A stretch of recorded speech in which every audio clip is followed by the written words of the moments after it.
Hi, my name is Melanie Helton. I'm the soprano on the voice faculty and the director of the MSU Opera Theatre here at Michigan State University. The piece is called You've Got to Be Carefully Taught. It's from the 1949 Rodgers and Hammerstein musical South Pacific.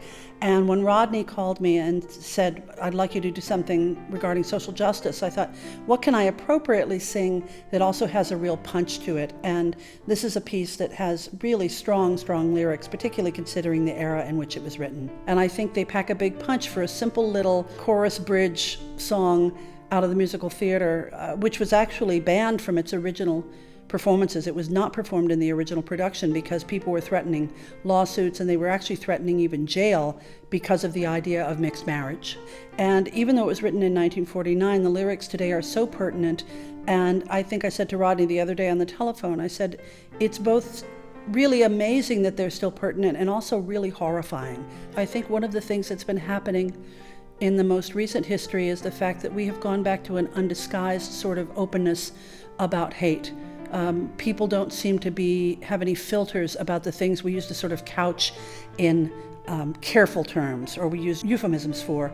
And I think that's what I would like people to go is, wow, even in 1949, people were saying, you know, you've got to be taught to do this. They understood that this was not something born in humanity, that it had to be taught, and yet somehow that was acceptable and still is acceptable.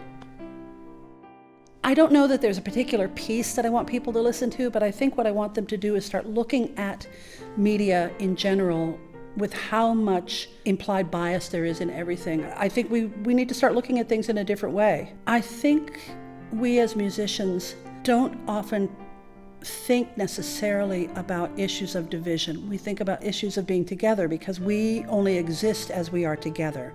I am so much stronger with Rodney at my side than I am by myself in a room. And as I communicate that togetherness, we hope our audiences start to look around them and see how can we be more together and less apart.